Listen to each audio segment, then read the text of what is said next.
Hi friends, M D angel ಅಡುಗೆ ಮನೆಗೆ ತಮ್ಮೆಲ್ಲರಿಗೂ ಸ್ವಾಗತ. ಇವತ್ತು ನಾವು ಬೆಳ್ಳಂಜಿ ಮೀನು ಕರಿ ಮಾಡೋದು ಹೇಗಂತ ನೋಡೋಣ. ನೋಡಿ ಫ್ರೆಂಡ್ಸ್, ತುಂಬ ಚಿಕ್ಕದಿರುತ್ತೆ ಈ ಫಿಶ್ಶು. ನೋಡಿ, ತುಂಬ ಚೆನ್ನಾಗಿರುತ್ತೆ. ಇದನ್ನು ಚೆನ್ನಾಗಿ ಉಪ್ಪು ಹಾಕಿ ತೊಳೆದಿಟ್ಕೋಬೇಕು. ತೊಳೆದದು ಹೊಟ್ಟೆದೆಲ್ಲ ಕಟ್ ಮಾಡಿ ನೀಟಾಗಿ ಕ್ಲೀನ್ ಮಾಡಿದ ನಂತರ ಅದು ಹೀಗಾಗುತ್ತೆ. ಇದನ್ನು ಒಂದು ಪಾತ್ರೆಯಲ್ಲಿ ಎತ್ತಿಟ್ಕೊಳ್ಳಿ. ಸ್ವಲ್ಪ ಉಪ್ಪು ಹಾಕಿ ಒಂದು ಬಾಣಲಿಗೆ 1 ಸ್ಪೂನ್ ಮೆಂತ್ಯಕಾಳು, ಅರ್ಧ ಸ್ಪೂನು ಜೀರಿಗೆ, 1 ರಿಂದ 1.5 ಸ್ಪೂನ್ ಧನಿಯಾ ಕಾಳು. ಇದನ್ನು ಚೆನ್ನಾಗಿ ಫ್ರೈ ಮಾಡೋಣ.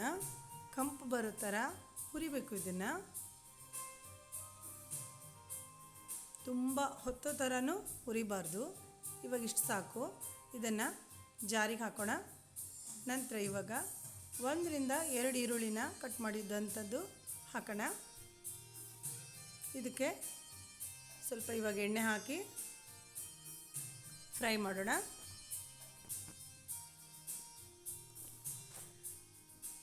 ಸ್ವಲ್ಪ ಫ್ರೈ ಮಾಡಬೇಕು.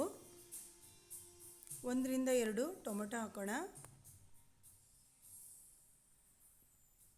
ಚೆನ್ನಾಗಿ ಫ್ರೈ ಮಾಡಿ ಇದಕ್ಕಿವಾಗ 5 ರಿಂದ 6 ಎಸಳು ಬೆಳ್ಳುಳ್ಳಿ ಹಾಕಬೇಕು. ಸಣ್ಣದಾಗಿ ಕಟ್ ಮಾಡಿ ಇಟ್ಕೊಂಡಿರುವಂಥ ಕೊಬ್ಬರಿನ ನೀವು ತುರಿದು ಕೂಡ ಹಾಕ್ಬೋದು. ಒಂದು ಅರ್ಧ ಕಪ್ ಅಷ್ಟು. ಸ್ವಲ್ಪ ಕೊತ್ತಂಬರಿ ಚೆನ್ನಾಗಿ ಫ್ರೈ ಮಾಡ್ಕೊಳ್ಳೋಣ. ಇದನ್ನು ಇವಾಗ ಫ್ರೈ ಆಗಿದೆ. ಇದನ್ನು ಒಂದು ಜಾರಿಗೆ ಹಾಕೋಣ. ಅದೇ ಮೆಂತ್ಯಕಾಳು ಅವೆಲ್ಲ ತೆಗೆದಿಟ್ಟಿದ್ವಲ್ಲ, ಅದೇ ಜಾರಿಗೆ ಹಾಕ್ಬೇಕು ಇದನ್ನು. ನಂತರ ಇದಕ್ಕೆ 1 ಹಿಡಿಯಷ್ಟು ಮೆಣಸಿನ್ಕಾಯಿ ಅಂದರೆ ಒಣ ಮೆಣಸಿನ್ಕಾಯಿ ಬಿಸಿ ನೀರಲ್ಲಿ ಅದ್ದಿ ಸ್ವಲ್ಪ ಹೊತ್ತು ಇಟ್ಟಿರಬೇಕು. ಅಂದರೆ ಬೇಗ ನುಣ್ಣಗಾಗ್ಲಿಕ್ಕೆ ಚಲೋ ಆಗ್ತದೆ ಅದು. ಸ್ವಲ್ಪ ಅರಿಶಿಣ ಪುಡಿ, 1 ನಿಂಬೆಹಣ್ಣು ಗಾತ್ರದಷ್ಟು ಹುಣಸೆ ಹುಳಿ ಹಾಕಬೇಕು. ಇದನ್ನಿವಾಗ ಚೆನ್ನಾಗಿ ಪೇಸ್ಟ್ ಮಾಡಿಟ್ಕೊಳ್ಳಿ. ನಂತರ ಇದಕ್ಕೆ ಇವಾಗ 1 ಇಡೀ ಈರುಳ್ಳಿ ಕಟ್ ಮಾಡಿರುವಂಥ ಈರುಳ್ಳಿ ಸಣ್ಣ ಕಟ್ ಮಾಡಿರಬೇಕು. ಇದನ್ನು ಒಗ್ಗರಣೆಗೆ ಹಾಕ್ತಾ ಇರೋದು. ನಂತರ ಇದಕ್ಕೆ ರುಬ್ಬಿರುವಂಥ ಮಿಶ್ರಣ ಹಾಕ್ರಿ. ಚೆನ್ನಾಗಿ ಹುರ್ಕೋಬೇಕು ಮಿಶ್ರಣನ.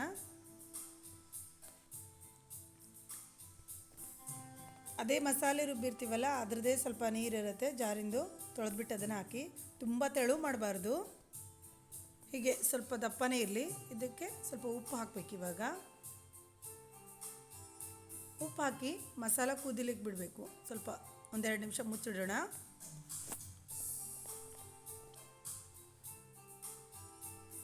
ಇವಾಗ ಇದು ಕುದಿ ಬಂದಿದೆ ಚೆನ್ನಾಗಿ. ಇದಕ್ಕೆ ತೊಳೆದಿಟ್ಟಿದ್ವಲ್ಲ ಆ ಫಿಶ್ ಹಾಕಬೇಕು. ಒಂದು ಕುದಿ ಬಂದ ನಂತರ ಮೀನು ಹಾಕಬೇಕು. ಯಾವಾಗೂ ಇದು ಚಿಕ್ಕದಾಗಿದೆಯಲ್ಲ, ಅದಕ್ಕೆ ಬೇಗ ಬೆಂದೋಗುತ್ತೆ. ಹಾಗಾಗಿ ಒಂದು ಕುದಿ ಬಂದ ನಂತರ ಹಾಕಬೇಕು. ಚೆನ್ನಾಗಿ ಕೈ ಆಡಿಸಿ ಮುಚ್ಚಿಡಬೇಕು ಮತ್ತು 1-2 ನಿಮಿಷ.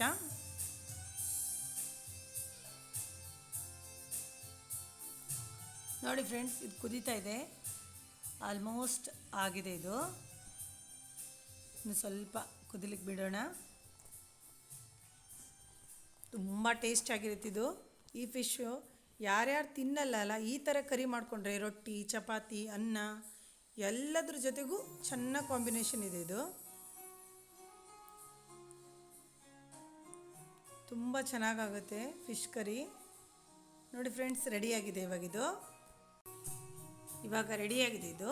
ನೋಡಿ, ಅನ್ನದ ಜೊತೆಗೆ ಹಾಕ್ತಾಯಿದ್ದೀನಿ ನಾನು. ಅನ್ನದ ಜೊತೆಗೂ ತುಂಬ ಚೆನ್ನಾಗಿ ಸೂಟ್ ಆಗುತ್ತೆ.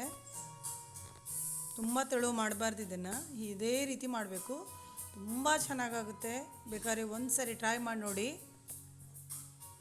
ನೀವೇ ಹುಡ್ಕೊಂಡೋಗಿ ಈ ಥರ ಮೀನು ತೊಗೊಬಂದು ಮಾಡ್ಕೊಂಡು ತಿಂತೀರಾ ಮತ್ತೆ. ಅಷ್ಟು ಚೆನ್ನಾಗಿ ಬಂದಿದೆ ಇದು. ನೋಡಿ ಫ್ರೆಂಡ್ಸ್, ತುಂಬ ಚೆನ್ನಾಗಾಗಿದೆ. ಮಕ್ಕಳು ಸಹ ತುಂಬ ಇಷ್ಟಪಟ್ಟು ತಿಂತಾರೆ. ಆ ಥರ ಇದೆ. ಇದು ಮುದ್ದೆಗೂ ಕೂಡ ಸೂಟಬಲ್ ಇದೆ ಇದು. ಫ್ರೆಂಡ್ಸ್, ಲೈಕ್, ಶೇರ್, ಕಮೆಂಟ್ ಮತ್ತು ಸಬ್ಸ್ಕ್ರೈಬ್ ಆಗೋದನ್ನು ಮರಿಬೇಡಿ. ತುಂಬ ಚೆನ್ನಾಗಾಗಿದೆ. ಟ್ರೈ ಮಾಡಿ ಒಂದ್ಸರಿ.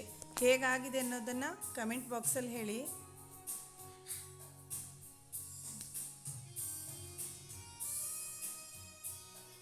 ತುಂಬ ಚೆನ್ನಾಗಿದೆ. ನೋಡಿ ಎಂಜಾಯ್ ಮಾಡಿ, ಮಾಡ್ಕೊಂಡು ತಿನ್ನಿ. ನೋಡಿದ್ದಕ್ಕೆ ಈ ವಿಡಿಯೋನ ತುಂಬ ಥ್ಯಾಂಕ್ ಯು.